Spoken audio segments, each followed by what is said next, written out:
공공성 지도는 우리가 도심지에 공공공간을 발굴하고 그 발굴한 공간에 도시민들의 공적 공간을 조성하고 그 공간 조성을 통해서 시민들의 윤택한 삶을 만들어내고자 하는 데 목적이 있습니다.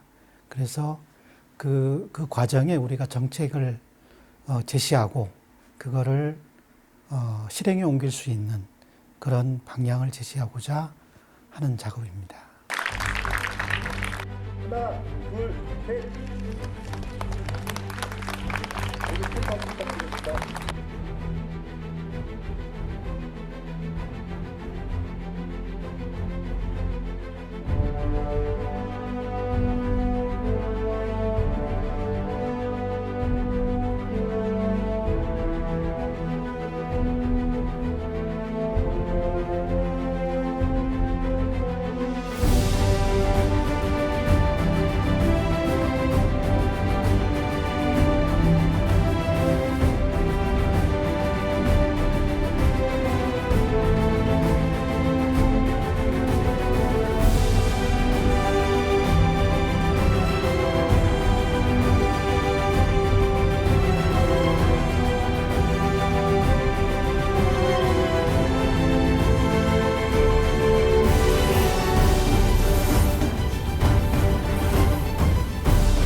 시즌 1은 제주도 전체를 대상으로 했다면 시즌 2는 어떤 우리가 특정 지역을 정해서 지도를 만들었고, 이번 3도 그동안의 어떤 그 1과 2에서 이어졌던 맥락을 크게 벗어나지 않는 범위 내에서 완성을 시키고, 결국은 1, 2에서 이야기됐던 이야기들을 조금 더 구체화시킬 수 있고 조금 더 완성도 있게, 그리고 실행력이 있는 정도의 접근성을 가지려고 노력을 했습니다. 일단 서귀포의 주제가 그 길을 잇답니다. 그러니까 이 길을 통한 다양한 마을 공간 구성하고 그 다음에 그 길을 통해서 관계성을 회복하자가 서귀포의 주제가 이번에 그 주제를 통해서 이번 공공성 지도 3를 진행했습니다.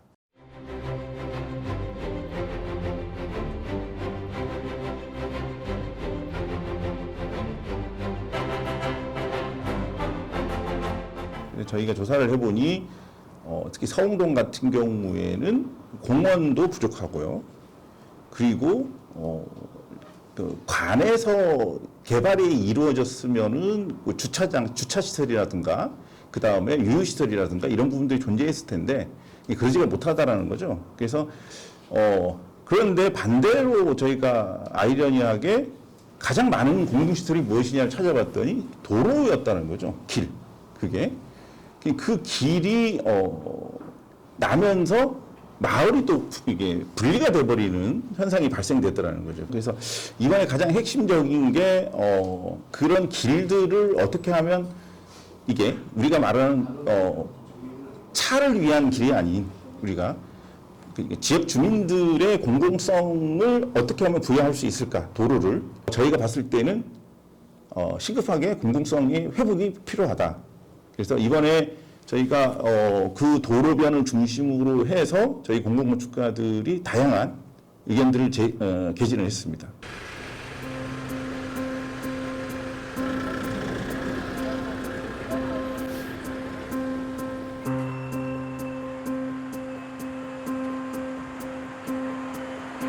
보시다시피 도로폭은 예전 그대로인데 110년의 역사를 가진 그런 오래된 길이기 때문에 도로폭은 좁습니다. 근데 이 길에 양방향의 차들이 지금 다니고 있고, 바로 옆에 있는 서귀 북초등학교 학생들이 등하교를 하고 있는 실정입니다. 저기가 서귀 북초등학교 사거리인데 저기를 중앙로가 지나가면서 동과 서흥동이 구분이 되고 단절이 됐습니다. 그래서 이 흑담선로는 아직도 동과 서흥동을 연결시키고 있기 때문에 이 구간을 공중보행로로 연결시키게 되면 충분히 예전에 그 흑담솔로의 그 가치를 할 수 있을 거라고 생각을 합니다.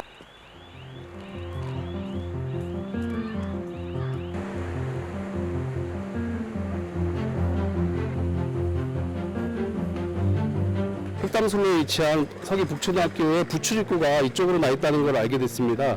보시다시피 보이는 구간이 저 구간인데요. 계단으로 아주 좁고 그렇게 이제 통행하기도 쉽지 않게 그렇게 만들어 놨습니다. 그래서 이 부분을 계단을 없애고 유니버셜 디자인 개념에 맞게 램프를 경사로를 설치할 예정입니다. 그리고 멀리 보이시는 그 태양 연립이라는 아파트가 보이시는데요. 1층에 보면 슈퍼라고 붙어있는 곳이 있는데 지금은 거의 쓰지 않는 그런 마을 유유시설입니다. 저 공간을 약간의 소규모 광장식으로 마당식으로 만들고 저 슈퍼를 마을 공유 카페로 만들고요. 그리고 야외 계단을 넣어서 태양연립 옥상에서 흑담솔로를 감상하면서 차를 마시고 책을 읽을 수 있는 솔방울 공유 도서관을 이번 공공성지대에서 제안을 할 예정입니다.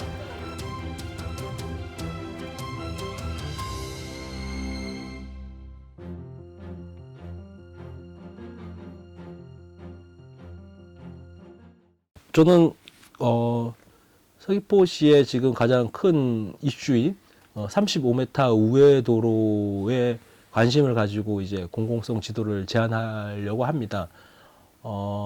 공공성 지도의 그 취지에 맞게 35m 도로가 양쪽으로 서쪽으로는 천지연 상류인 연해천, 그리고 동쪽으로는 동홍촌이 이어지게 되어 있습니다. 그 두 구간에는 새로 어쩔 수 없는 토목역 교각 다리가 생길 수밖에 없는데요. 그곳의 다리에 대한 디자인을 공공성 지도에 이번에 표현을 하려고 하고 있습니다. 저의 이제 아이디어는 그 도로가 완공이 됐을 때도 양쪽으로 그 우회도로가 전체 구간이 완성될 때까지 이 도로는 우회도로로서 이제 기능을 아직 할 수가 없거든요. 그러면은 나머지 구간이 완성될 때까지 이 도로는 이제 도시의 유휴 공간으로 이제 남게 되는 거죠. 그래서 아마 서홍동 우회도로도 결국은 주차장으로 쓰이게 되지 않을까, 이 도로가 완성이 될 때까지. 그래서 이 주차장으로 쓰지 말고 이제 서홍동에 없는 이제 공공공간으로 쓰면 어떨까, 여기가 공원이 되고 광장이 되고 놀이터가 되면 어떨까라는 생각에서 여기를 들여다봤고 계획을 해봤습니다.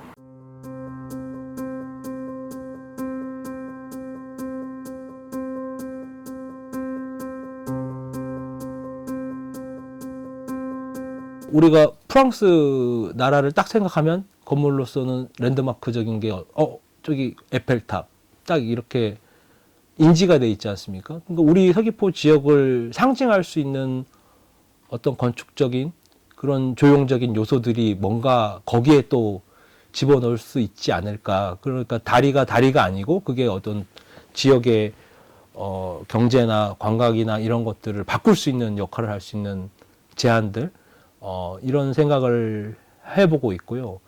그 다음에 최근에 뭐 15분 도시나 UAM 이제 뭐 드론을 해가지고 제주도를 뭐 지역별로 이렇게 드론 타면서 뭐 관광도 하고 여러 가지 의료 서비스도 할 수도 있고 긴급 상황에서 대처할 수도 있는 그런 시대를 이제 준비를 하고 있는데, 그런 인프라를 우리가 제안을 할 수 있지 않을까, 그런 상상, 그런 생각을 좀 하고 있습니다. 되게 중요한 생각인 것 같아요. 이제 도시의 변화라는 거는 이제 당장 집 하나 짓듯이 생길 수 있는 변화가 아니니까 시간이 좀 더 걸리잖아요. 근데 뭐든 집을 하나 놓고 도로를 하나 넣을 때마다 우리는 이제 바둑판에서 하나씩 이제 알을 넣고 있는 것인데, 이게 전체적인 그림을 보고 이제 그 도시의 전체 모든 사람들이 이거를 보고 이제 옳은 방향으로 가기 위해서 하나씩 조직적으로 놓기 위해서는 비전을 가지고 있어야 되는데, 이제 이거를 좀 더 여기로 틀 수 있는 어떤 방법이 뭘까를 찾아보는 과정이 저희가 하고 있는 공공성 지도 작업이라고 생각을 하거든요. 그래서 이 아이디어들이 모이면은 이제 좀 더 나은 방향으로 이렇게 운전대를 다 같이 좀 이렇게 돌릴 수 있지 않을까 그런 생각을 하고 있습니다.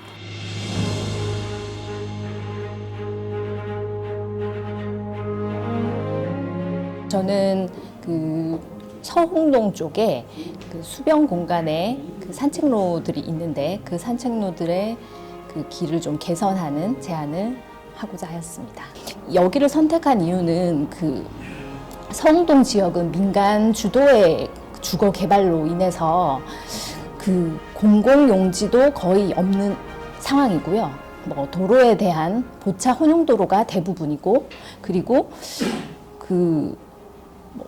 그렇다 보니까 차량이 거의 점령하고 있는 상황에서 하용 올레길이 그냥 명목상으로 만들어져 있는, 그래서 주변 주민들이 거의 휴게 공간이 없다시피 한 그런 공공 공간의 부재를 확인할 수 있었었고요. 지금 길을 돌아다니거나 하면은 흔히 저희 전동 킥보드나 전동 자전거 같은 것들이 그냥 되게 무질서하게 있는 것들을 볼 수 있는데요.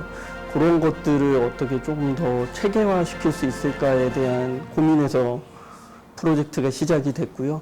사실 이런 스마트 모빌리티라고 불릴 수 있는 탈거리들은 어쩌면 새로운 속도의 이동수단으로서 도시에서 한번 고민을 해봐야 되는 주제라고 생각을 합니다. 그리고 이런 새로운 탈 것들이 지금은 약간은 과도기이기 때문에 좀 개념이나 사용성들이 떨어지는데 기존 시설에서 약간의 도시적인 그 제한을 통해서 더 잘 활용되고 더 도시에서 정리되어 있는 형태로 적용될 수 있지 않을까라는 생각을 했습니다.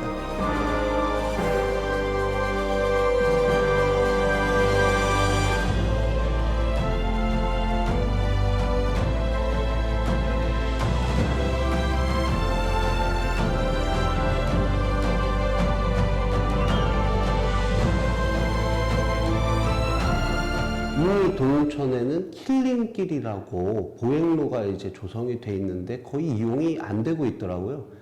그렇다는 거는 어떤 사람들이 갈 만한 어떤 그 메리트가 없다는 걸 또 방증하는 그게 아닌가 싶습니다. 사람들이 사는 환경에서 이제 여유 공간인데 거기를 사람들이 가게끔 만들어야 될 거 아닙니까? 그 요소가 저는 최근의 트렌드인 문화 공간을 이 동천에다가 같이 접목을 시키는 게 어떤가 그런 생각에 이르게 됐습니다. 이게 그 공공시설이라는 게 어떻게 보면은 서로의 연결을 할 수 있는 하나의 그 가장 기본적인 단계거든요. 그러면 이런 공공 부분들이 각각 동으로서 구분되는 게 아니고 하나로서 묶어줄 수 있는 부분들이 필요하다. 그래서 이제는 그 공영주차장의 그 주차장 기능으로서만이 아니고 나머지 이제 프로그램들을 더 들어감으로써 이 공영주차장이 하나의 뭐 도서관이 될 수도 있고 아니면은 뭐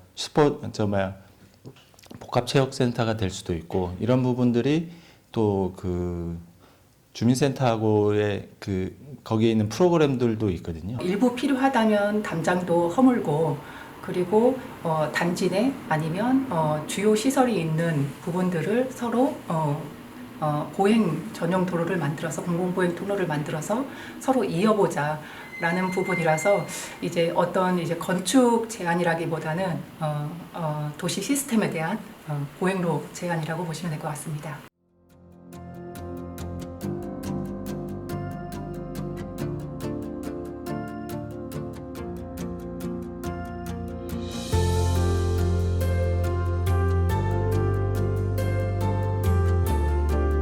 그래서 이제 우리가 필요한 것은 실행력을 가져야 된다. 그 실행력을 어떻게 정책과 연관시켜서 만들어갈 것인가 이런 것들에 대한 숙제를 앞으로 도정과 함께 풀어가야 되는 그런 숙제가 남아 있습니다. 공동성 지도라는 것은 하면서 그러니까 내 마을을 더 깊게 바라볼 수 있다라는 거죠. 그리고 관점을 다르게 보니까 다르게 해석이 되더라는 거고요. 그래서 그런 데이터들이 쌓인다고 하면 실질적인 그러니까 기능적인 기반 시설들 특히 그런 것들이 바뀌어 나갈 거라는 거죠. 이게 자그마한 거지만 공동성 지도를 통해서 그런 부분들이 분명히 의식 개선은 분명히 할 수 있다. 그런 생각을 하고 있습니다.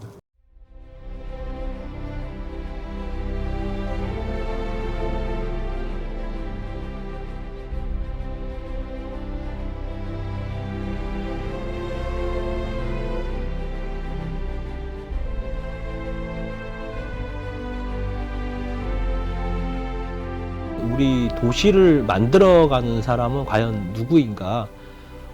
그 중에 여러 가지 뭐 토목, 그다음 도시 계획, 뭐 조경, 기타 등등 많은 분야가 있지만 건축가가 도시를 보고 이해할 수 있는 어떤 좋은 경험이라든가 사례들이 많은데 실제적인 작동을 하기 위해서 건축가들이 참여할 수 있는 기회가 그렇게 많지 않거든요. 그래서 일단은 뭐가 좀 이상적일 수도 있지만 우리의 도시의 모습, 건축의 모습을 좀 바꿀 수 있는 제안을 한다는 데 굉장히 큰 의미가 있겠죠. 공공성 지도의 처음 이제 취지는 과제 발굴입니다. 그러니까 우리가 공공 건축가가 생겨나면서 어떤 과제가 있고 그다음 공공 건축가한테 이거 하라 이렇게 생겨난 게 아니거든요.